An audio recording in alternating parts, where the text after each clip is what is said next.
신자 확인이라는 제목으로 말씀을 전하겠습니다. 제가 올 초에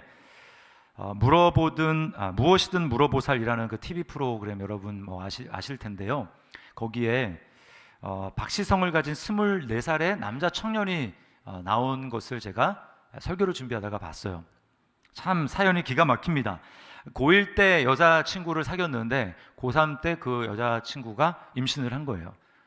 정말 큰일이 난 거죠. 양가의 부모님이 이제 합의해가지고 혼인 신고를 하고, 그리고 이제 그 아이가 태어났는데 아이도 출생 신고를 하게 됐습니다. 한 2년 정도 그 아이를 열심히 양육을 했어요. 그런데 이제 문제가 뭐냐면 아이가 이제 자라나는데 주변에서 그 아이를 보는 사람들마다 야, 아빠를 하나도 안 닮았다, 어떻게 이렇게 안 닮을 수가 있냐, 이렇게 이야기를 하는 것입니다. 한두 명이 아니라 계속 보는 사람마다 그러는 거예요. 그래서 자기도 지금 의심이 되는 겁니다. 그리고 이제 아내가 가정에 좀 충실하고 아이를 양육하는데 좀 충실하면 그래도 괜찮겠는데, 틈만 나면 이제 밖으로 놀러 다니기 바쁘고 가정일에 별로 신경을 쓰지 않는 거예요. 그러면서 이제 의심이 점점 드는 겁니다. 그리고는 마침내 아내에게 알리지 않고 이제 유전자 검사를 한 거예요. 그리고 이제 검사 결과가 나오는 날 병원을 갔는데 내심 정말 아니기를 바라는 그런 마음을 가지고 결과를 듣는데 충격적이게도 그 아이가 자기 아들이 아니라는 겁니다. 알고 보니까 그 이제 아내였던 그 이제 여자가 아이를 임신하고 임신 초기에 그 남자와 이렇게 사귀기를 시작한 거예요. 정말 놀라운 일이죠. 그래서 그걸 아내한테 얘기를 했는데 아내는 가타부타 말도 안 하고 눈물만 흘리는 겁니다. 그래서 이제 결국은 이렇게는 도저히 살 수 없어서 협의 이혼을 하기로 이제 하고 법원에 이제 가려고 하는데 법원에 갔는데 아내가 나타나질 않는 거예요. 그리고 연락 두절이고 잠수를 타고 아무리 해도 연락이 되지가 않는 것입니다. 그러니까 너무 답답한 거예요. 답답해서 이 답답한 상황을 어떻게든 해결하고, 또 많은 사람들, 자기를 아는 사람들이 방송을 보면 알게 될 테니까, 그리고 또 아내를 알게 될 테니까 수소문해서 알 수도 있고, 그렇게 해서라도 알리려고, 그리고 좀 조언도 얻어보려고 그 방송에 나왔던 것입니다. 결국 어떻게 됐냐면 그 아이는 아빠랑도 같이 아빠 집에 살지도 못하고 엄마랑 같이 엄마 집에 사는 것도 아니고 보육원에 맡겨지게 됐습니다. 여러분, 참 안타까운 일이죠.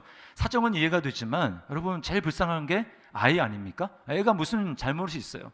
분명히 아버지 엄마가 있음에도 불구하고 그 집에 살지 못하고 전혀 다른 곳에서 엄마 아빠의 사랑을 받지 못하는 그 아이의 모습을 생각할 때 너무나 가슴이 아팠어요. 자, 오늘 본문에요, 이와 비슷한 내용이 나옵니다. 다른 점이 있다면 아버지가 착각을 한 게 아니라 자녀들이 착각을 했어요. 지난주에 제가 예수님이 세상의 빛이다라는 말씀을 드렸고, 그 결과 그 말씀을 들은 유대인들 중에 30절에 보면 많은 유대인들이 예수님을 믿었다라고 이야기를 합니다. 그리고 그 예수님이 그들이 믿은 걸 보고 입을 열어서 자기를 믿은 유대인들에게 오늘 말씀하신 내용이 31절부터 59절까지 긴 내용이에요. 자, 결론부터 말씀을 드리면 믿은 줄 알았던 유대인들이 실상은 믿지 않았다라는 겁니다. 45절에 보면 너희가 나를 믿지 아니하는도다 이렇게 얘기하고요. 46절에도 어찌하여 나를 믿지 아니하느냐라고 말씀을 합니다. 그리고는 급기야 오늘 읽은 마지막 절 59절에는 이들이 돌을 들어서 예수님을 죽이려고 하는 이런 모습을 보입니다. 여러분, 정말 예수님을 믿는다면 어떻게 이런 일을 할 수 있겠어요? 이들은 자신의 행동을 통해서 결국은 그들의 믿음이 진짜가 아니라는 것을 보여주는 것입니다. 그들이 지금 착각하고 있는 거예요. 믿어서 하나님이 우리 아버지야 라고 생각을 하는데 그건 착각이라고 예수님이 말씀하고 있는 것입니다. 충격이죠. 44절 말씀을 보세요. 너희는 너희 아비 마귀에게서 났으니 너희 아비의 욕심대로 너희도 행하고자 하느니라. 여러분, 오늘 이 본문 말씀을 보면서 우리는 그렇구나 라고 할 게 아니라 우리가 충격을 받아야 합니다. 나는 믿는 줄 알았는데, 나는 내 믿음이 진짜인 줄 알았는데, 그래서 하나님이 내 아버지인 줄 알았는데 주님이 보시기에 너 아버지는 하나님이 아니야, 너 아버지는 마귀야, 이렇게 얘기한다면 여러분, 얼마나 이게 놀라운 일입니까? 착각할 일이 인생에 많이 있겠지만 우리는 이 일에 있어서는 절대로 착각을 해서는 안 됩니다. 고린도후서 13장 5절에 바울 사도는 성도들에게 이렇게 명령합니다. 너희는 믿음 안에 있는가? 너희 자신을 시험하고 너희 자신을 확증하라. 예수 그리스도께서 너희 안에 계신 줄을 너희가 스스로 알지 못하느냐? 그렇지 않으면 너희는 버림받은 자니라. 여러분, 우리는 우리의 믿음이 정말 진짜인가? 하나님을 내가 아버지라고 부르는데 정말 하나님이 내 아버지가 맞는가? 내가 친자가 맞는가? 라고 하는 것을 우리는 살펴야 합니다. 그 사람이 지혜로운 사람이에요. 자, 그러면 어떻게 내가 유전자 검사를 하지 않고 어떻게 하나님이, 우리가 뭐 육신의 아버지가 아닌데 어떻게 유전자 검사를 하겠어요? 하나님이 내 아버지라는 것을 어떻게 알 수 있을까? 오늘 세 가지를 통해서 오늘 본문 말씀을 가지고 살펴보려고 합니다. 세 가지 질문이에요. 질문. 자, 첫 번째 질문입니다. 하나님의 말씀에 거하고 있는가라고 하는 거예요. 하나님의 말씀에 거하고 있는가? 자, 31절 말씀을 보세요. 너희가 내 말에 거하면 참으로 내 제자가 되고, 주님이 이렇게 말씀해요. 하나님의 자녀는, 하나님의 아버지인 사람은 말씀 안에 거한다라고 이야기를 합니다. 거한다라는 것은 집 안에 거하는 거예요. 그러니까 말씀이라는 집 속에서 살아가는 겁니다. 말씀 안에서 살아가는 삶을 말하는 거예요. 그러려면 전제되어야 될 게 뭡니까? 말씀을 들을 수 있어야 합니다. 말씀을 들을 수 있고 그 말씀이 들려야 들은 말씀이 내 마음속에 거하게 되고 내 마음속에 말씀이 있어야 말씀 가운데 살아가죠. 들리지도 않고 들리지 않아서 마음속에 말씀이 하나도 없는데 어떻게 그 사람이 말씀 가운데 거하며 살아갈 수 있겠어요? 그건 불가능한 거죠. 유대인들은 오늘 예수님이 너희는 내 말에 거하지도 않고 내 말을 들을 줄도 알지 못한다, 내 말이 너희 속에 있을 자리가 없다라고 말씀을 하고 있습니다. 그러니까 예수님이 네 가지 밭의 비유를 하시잖아요. 천국 비유를 하시면서. 유대인들은 어떤 상태냐면 길가와 같은 밭입니다. 자, 말씀의 씨앗이 뿌려졌어요. 그런데 말씀이 들리지가 않습니다. 말씀이 깨달아지지 않습니다. 그러니까 뭐예요? 마귀가 그 말씀을 빼앗아 가는 것이죠. 성도들 보면 이제 간혹 우리 교회 성도들은 외부 강사가 오면 칭찬하시더라고요. 말씀을 너무 잘 듣는데, 네, 너무 잘 듣는데요. 참 감사하죠. 자, 그런데 제가 종종 이제 요즘엔 코로나여서 코로나임에도 불구하고 이렇게 나올 수 있는 분들은 이제 조는 분이 없어요. 그런데 예전에 이제 코로나 전에 보면 말씀을 전할 때 이렇게 다른 시간에는 괜찮은데 꼭 설교를 할 때 꼭 조시는 분이 있어요. 네, 주무십니다. 설교 중에도 듣는 때는 언제냐? 말씀 얘기 말고 예화 얘기를 할 때, 이렇게 재밌는 예화 얘기할 때는 눈을 떴다가 그다음 또 진지한 설교 이렇게 막 말씀으로 들어가면 또 이렇게 눈을 감고 주무십니다. 그러다가 언제 깨어나냐면 설교가 끝나면 정확하게 깨어나세요. 자, 그런가 하면 어떤 성도님들은 성경을 수면제로 사용하는 성도님도 있습니다. 목사님, 요즘에 제가 불면증인지 잠이 오지 않습니다. 그래서 그럴 때 그러면 안 될 것 같긴 한데 성경을 꺼내서 읽으면 한 5분 정도 지나지 않아서 잠이 와요. 목사님, 제가 잘못된 건가요? 이렇게 묻는 성도들이 간혹 있습니다. 여러분, 그렇게라도 성경을 안 읽는 것보다는 읽는 게 낫습니다. 자, 물론 설교 시간에 잔다고 그 사람 믿음이 가짜다, 우리 이렇게 단정 지을 수는 없어요. 왜냐하면 뭐 밤에 잠을 제대로 자지 못했다, 그러면 사람이 당연히 졸릴 수 있지 않습니까? 그리고 교회가 좀 편하긴 해요. 하나님의 은혜로 교회는 마음이 편안해지는 곳입니다. 그러니까 집에서는 잠을 이루지 못하다가 딱 교회 오니까 하나님의 은혜가 있어서 왠지 마음이 편해지니까 이렇게 막 졸음이 쏟아질 수도 있습니다.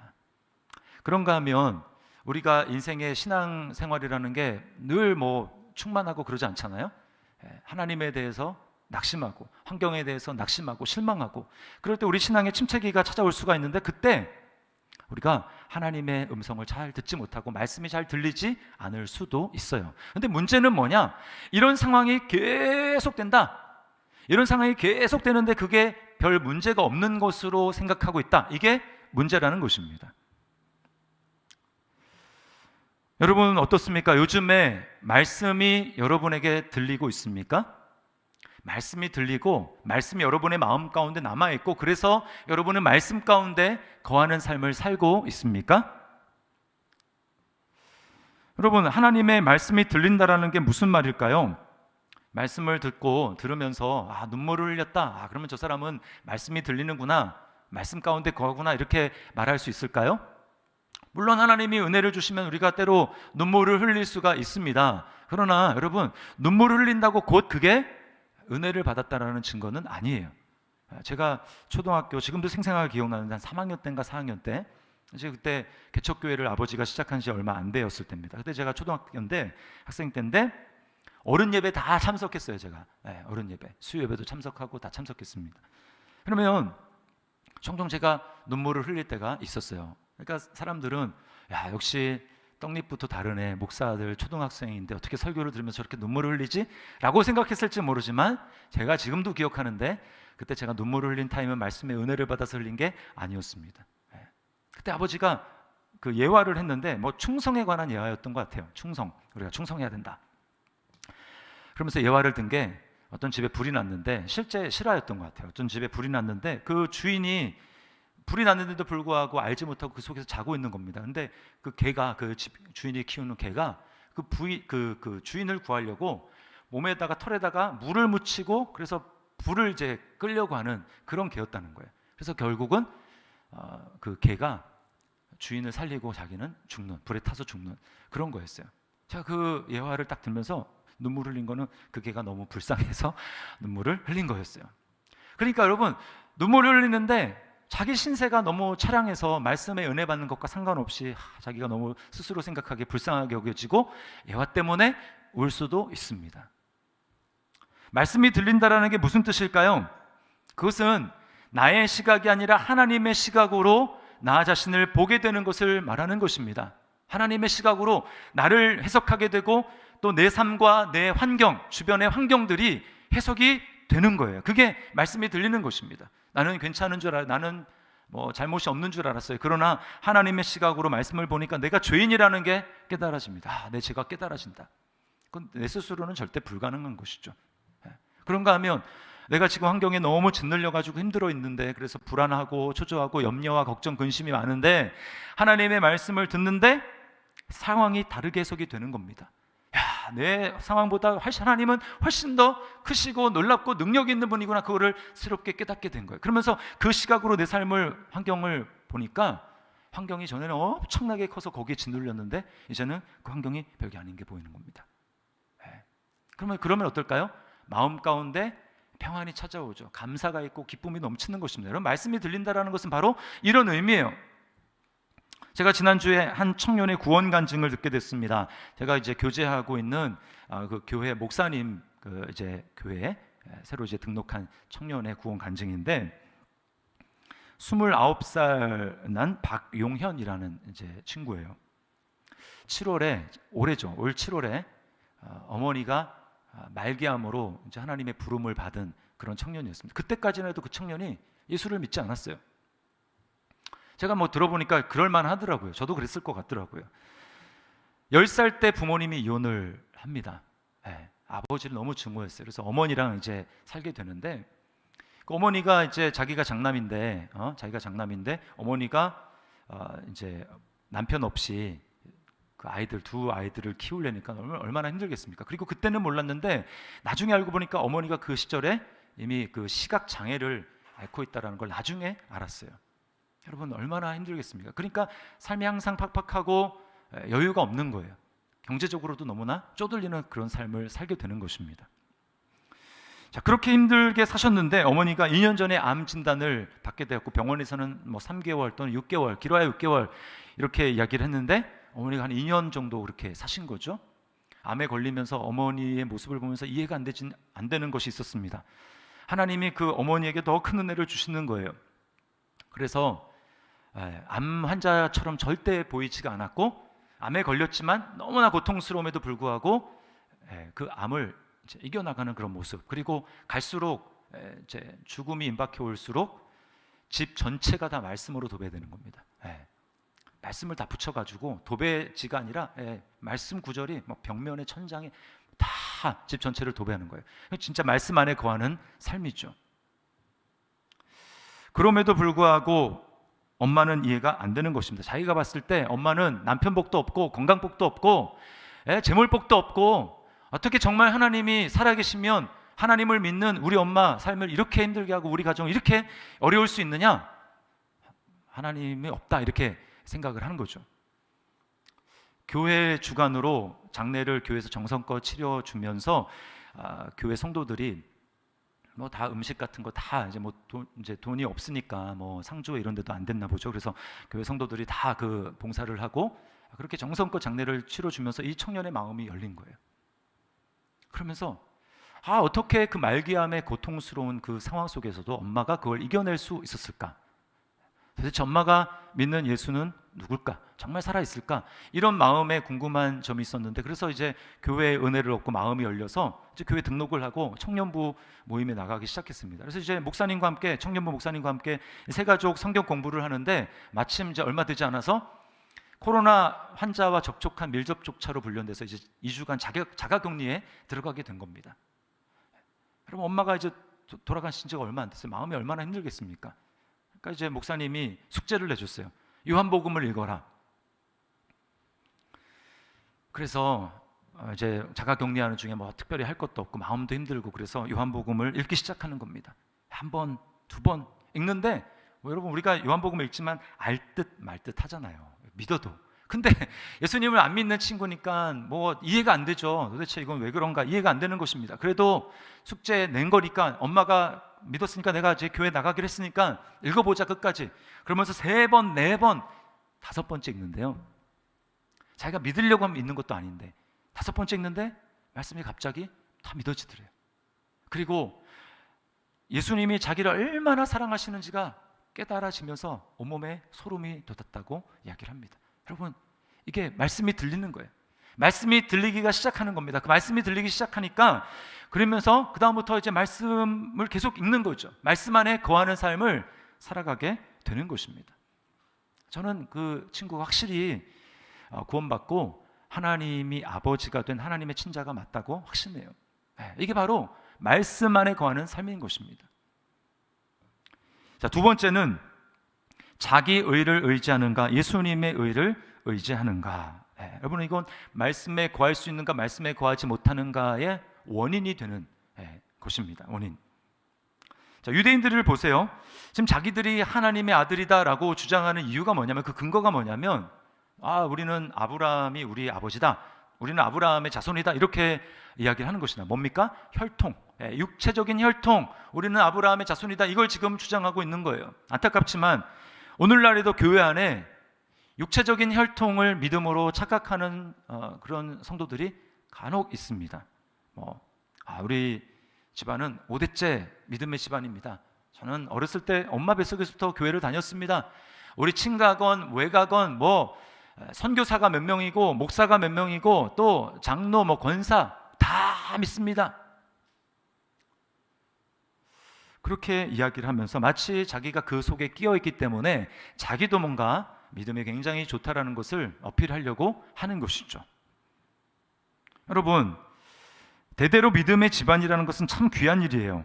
믿음으로 자녀들을 양육하고 성경적인 가치가 그 집안 대대로 흘러간다라고 하는 것은 무시할 수 없는 일입니다. 자, 그러나 꼭 기억해야 될 것이 있어요. 믿음은 절대로 유전되지 않는다라는 것입니다. 믿음은 절대로 유전이 되지 않아요. 예수님이 하신 말씀 있죠? 육으로 난 건 육이고 영으로 난 건 영이에요. 별개예요. 절대로 유전이 되지 않습니다. 믿음에는 아주 비상한 하나님의 은혜가 필요하고 하나님의 개입하심이 필요한 거예요. 김일성 아시죠? 김일성. 우리 북한에 지금 3대 독재 체제가 이루어지고 있지 않습니까? 김일성, 여러분은 모태신앙이었다는 거 아세요? 아버지 김일성 아버지가 김형직 신데 중학교를 숭실중학교를 나왔습니다. 숭실중학교는 미션스쿨이죠. 선교사님이 세운 학교예요. 그 당시에 여러분, 기독교가 대중화되지 않은 시절에 숭실중학교를 골라서 다녔다. 그건 뭐냐면 그 아버지가 독실한 믿음을 가진 사람이었다는 걸 보여주는 것입니다. 그런가 하면 김일성의 어머니는 강반석이에요. 강반석. 이름이 반석이죠.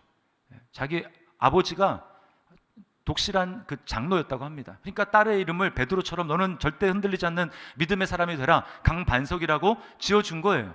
그런 부모 밑에서 김일성이 태어났고 자랐습니다. 어렸을 때 회고록에 보면 부모님을 따라서 주일학교에 다녔다고 해요. 교회를. 혈통으로는 믿을 것 같죠. 그리고 주일학교 다녔으니까 믿을 것 같습니다. 그러나 성인이 된 김일성 어떻습니까? 공산주의를 신봉하죠. 여러분, 공산주의는 절대 믿음과 종교와 양립할 수 없습니다. 인간들의 노력으로 혁명을 하는데 거기 어떻게 하나님을 믿을 수가 있겠어요? 예수 믿으면 말씀에 순종해야 되는데 그런 집단과는 혁명을 이룰 수 없기 때문에, 그래서 혁명 정신이 약해지지 않게 해서 종교를 아편이라고 생각하는 게 공산 집단입니다. 그래서 결국 어떻게 됩니까? 자기가 하나님이 되죠.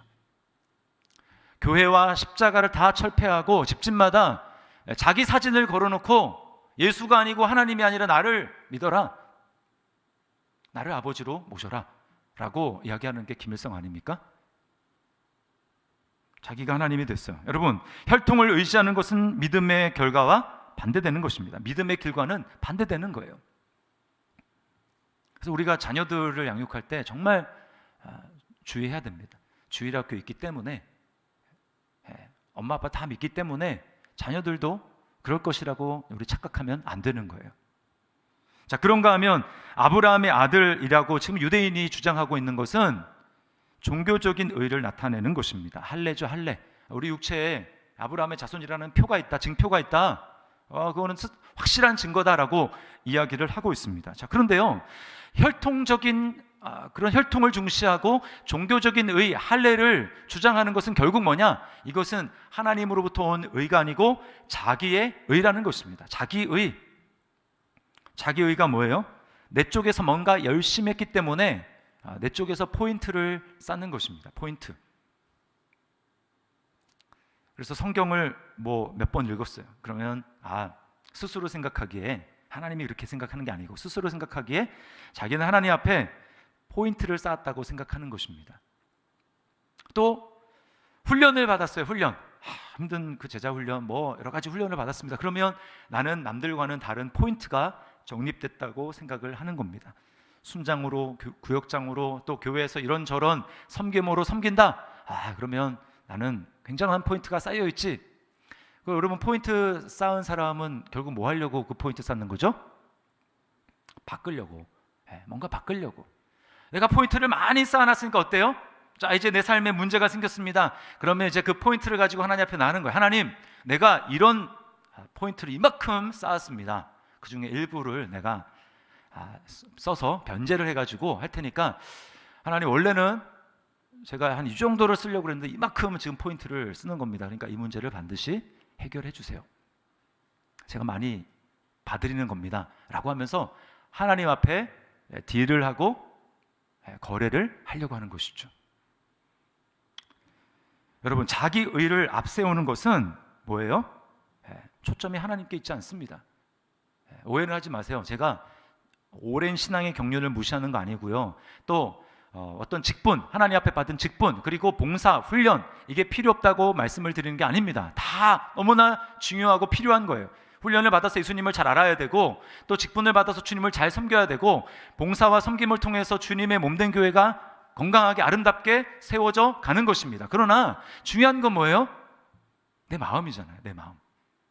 남들이 보기에 저 사람 진짜 열심히 하네, 이것보다 내 마음의 중심에 어떤 마음으로 지금 그렇게 하고 있냐는 것입니다. 자기 의로, 하나님이 중심이 아니라 내가 중심이 되어서 나의 의로 그것을 포인트를 쌓고 그런 마음으로 하고 있다면, 여러분, 그것은 믿음의 길과는 정반대의 길을 걸어가고 있는 거예요. 하나님을 중심으로 삼는 삶이 아니라 내가 중심이 되는 것입니다. 하나님의 뜻에 내가 순종하기보다는 내 뜻에 하나님을 조종하고 하나님을 이용하는 거예요. 그런 사람은, 자기 의를 앞세우는 사람은 예수님의 제자라기보다는 기독교와 예수님의 팬이라고 할 수 있습니다. 팬인가 제자인가라는 책에 보면 팬과 제자를 엄격하게 구분하고 있어요. 팬이 뭡니까? 누군가를 열정적으로 좋아하는 사람이죠. 그래서 누군가 또는 어떤 팀을 좋아하면 어떻습니까?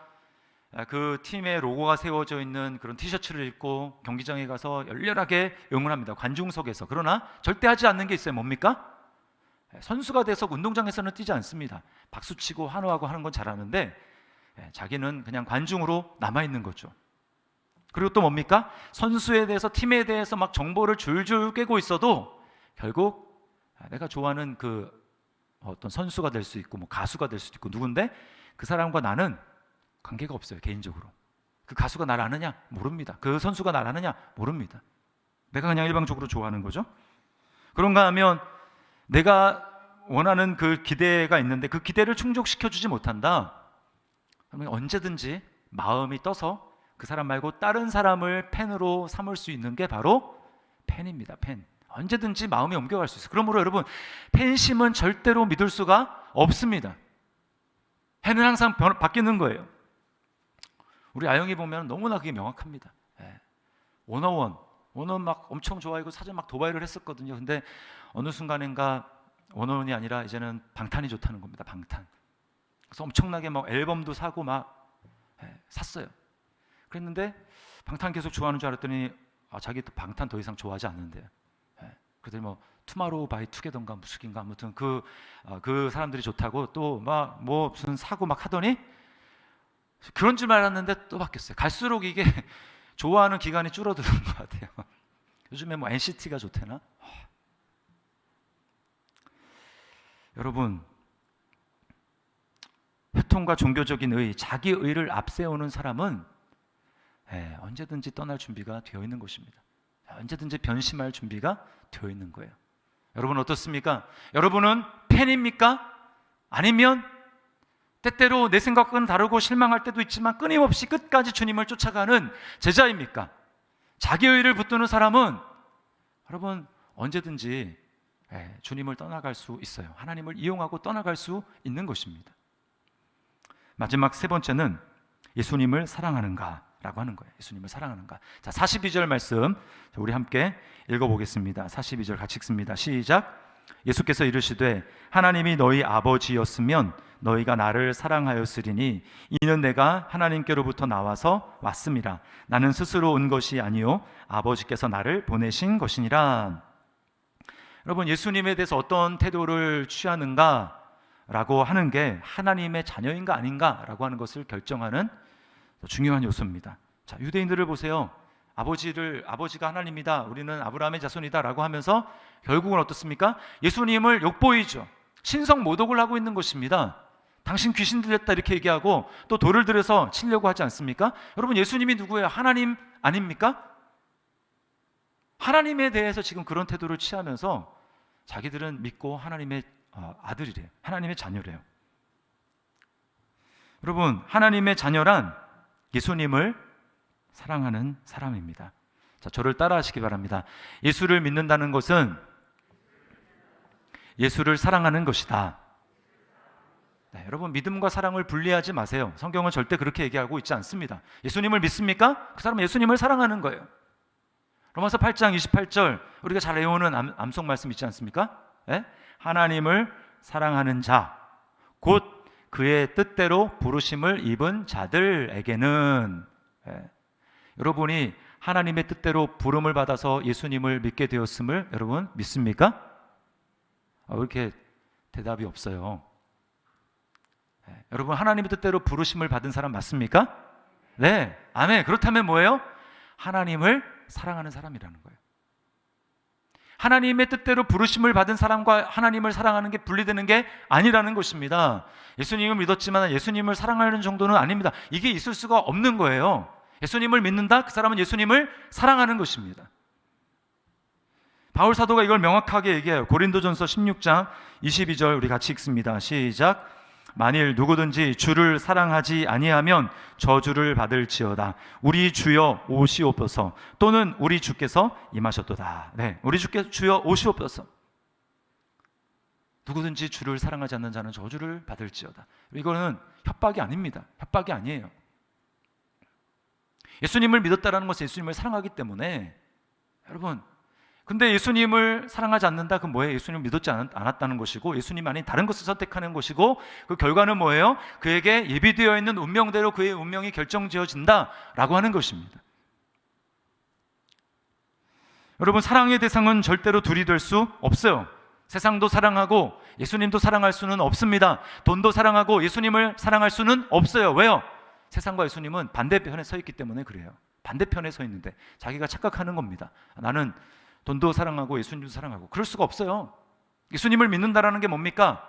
돌이키는 거면 돌이키는 거예요. 전에는 세상을 바라보고 세상을 향해서 내가 좋아하는 나를 위해서 살아가던 그 삶의 방식이 이제는 예수님을 알고 내가 거기서 살던 삶에서 방향을 바꾸고 돌이켜서 예수님을 향해 가고 날마다 한 걸음씩 주님을 향해 걸어가는 삶이에요. 근데 어떻게 이 둘이 같이 있을 수가 있습니까?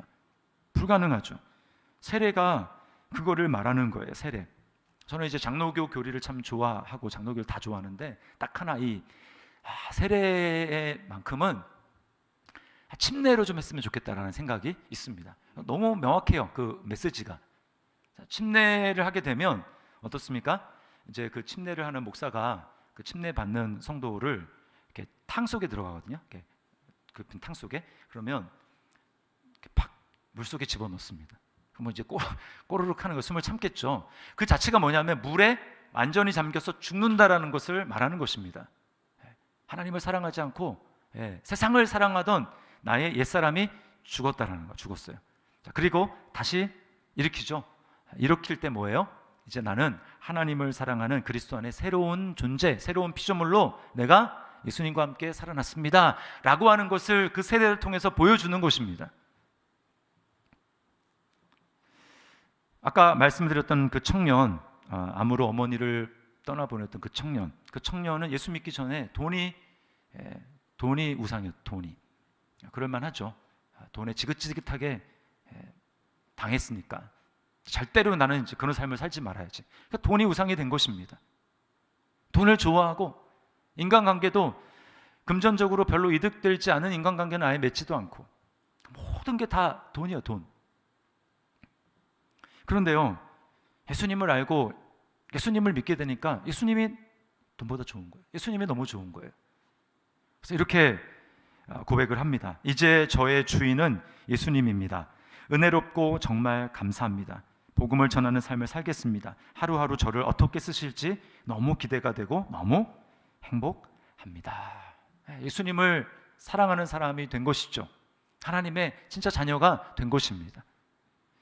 자, 여러분, 제가 세 가지 그 기준을 말씀을 드렸어요. 뭐예요? 첫 번째가 말씀에 거하는가? 또 두 번째 뭐예요? 자기 의인가? 예수 그리스도의 의인가? 세 번째는 예수님을 사랑하는가?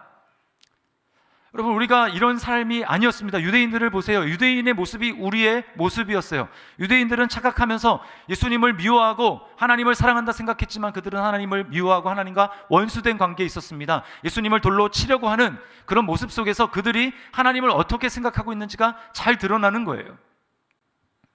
그게 우리의 모습이었습니다. 말씀에 거하지도 않고 말씀이 들리지도 않고 자기 의를 의지하고 있으며 그리고 예수님을 사랑하지 않는 모습, 그게 우리였다고요. 유대인과 다를 바가 없는.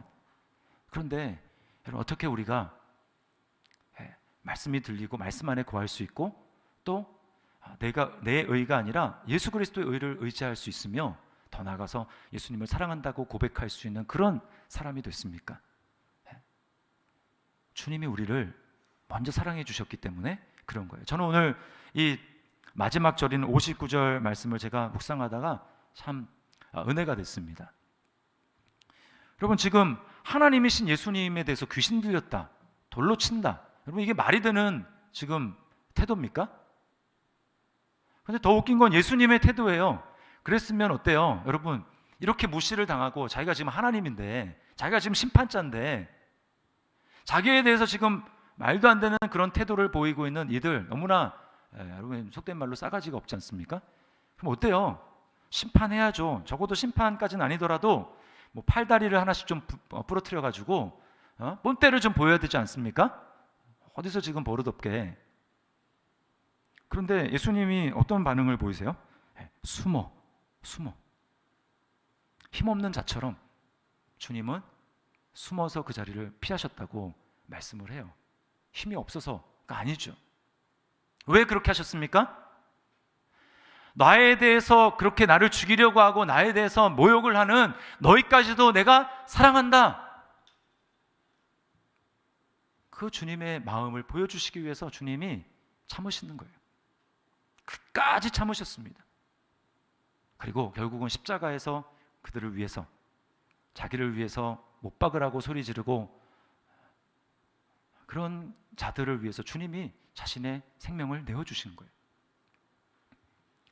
우리를 위해서 바로 그렇게 하신 것입니다. 우리가 유대인의 모습과 똑같아요. 그런 우리를 위해서 주님이 사랑을 보여주시고 얼마나 하나님이 우리를 사랑하셨는지를 예수님을 통해서 보여주시고, 바로 이것이 너희를 향한 나의 사랑이다, 내가 너를 이렇게 사랑했다 라고 말씀하시는 그 주님의 사랑을 우리가, 그 사랑 앞에서 마음이 녹아진 거예요. 돌덩이 같았고 딱딱했고 하나님이 싫었고 하나님을 배척하고 싶은 그런 우리가 그 주님의 사랑 앞에서 마음이 녹아지게 된 겁니다. 그래서 예수님을 믿게 된 것이죠. 말씀이 들리게 된 것이고 말씀 안에 거할 수 있게 된 것이고 내 의가 아니라 예수님의 의를 붙들 수 있게 된 것이고, 그리고 더 나아가서 자격이 없지만 나를 사랑해 주신 그 주님, 나를 먼저 사랑해 주신 그 주님의 사랑 앞에, 주님 연약하지만 넘어지지만 그러나 나도 주님을 사랑합니다 라고 주님 앞에 사랑할 수 있는, 사랑을 고백할 수 있는 그런 사람이 된 것입니다. 여러분 기억하세요. 다른 것을 우리가 다 착각할지라도 우리는 이 하나님의 자녀가 됐다, 내가 하나님의 친자녀다 라고 하는 거, 여러분 이거 착각하면 안 됩니다.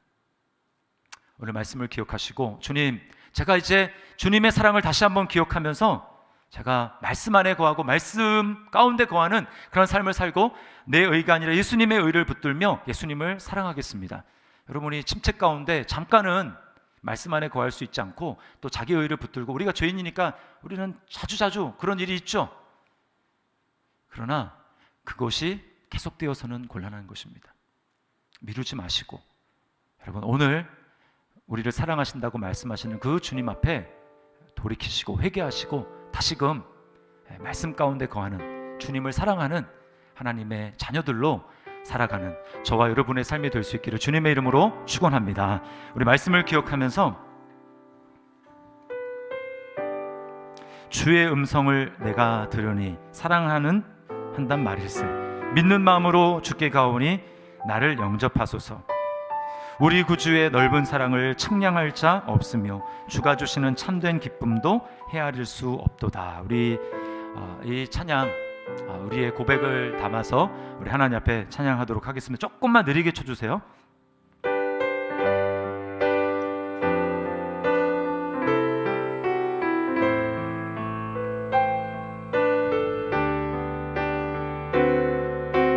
주의 음성을 내가 들으니, 주의 음성을 내가 들으니 사랑한단 말. 이 시간 그 주님의 음성 다시 한번 듣기를 원합니다. 믿는 마음으로 주께 가오니 나를 영접하. 다시 한번 주의 음성을 내가 들으니, 주의 음성을 내가 들으니 사랑한단 말일세. 믿는 마음으로 주께 가오니 나를 영접하소. 아멘. 내가 매일 십자가 앞에, 내가 매일 십자가 앞에 더 가까이 가오니 구세주의 흘린 봄에 비로소 나를 정케. 사절합니다. 우리 구주의 넓은 사랑을, 우리 구주의 넓은 사랑 측량할 자 없으며 측량할 자 없음. 주가 주시는 참된 기쁨도, 주가 주시는 참된 기쁨도 다시 한번 고백합니다. 우리 구주의 넓은 사랑을, 우리 구주의 넓은 사랑을 측량할 자 없으며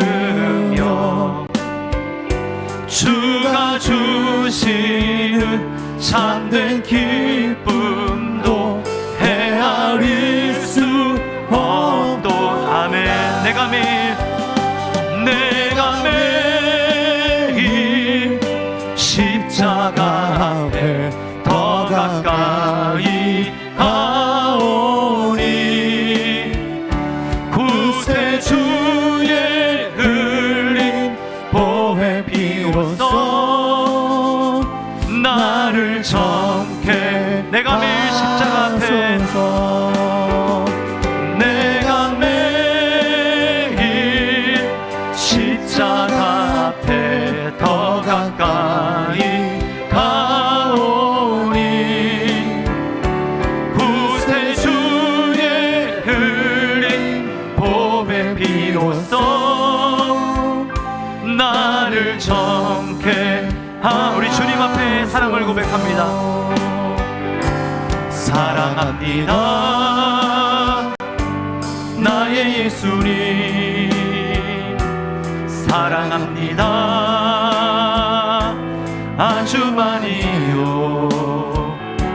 사랑합니다 나의 예수님, 사랑합니다. 우리 다시 한번 고백합니다. 주님이 나를 사랑하셨음을 기억하며 사랑합니다 나의 예수님. 나도 주님 사랑합니다. 사랑합니다 아주 많이요. 사랑합니다 나의 예수님, 사랑합니다. 그것뿐이에요.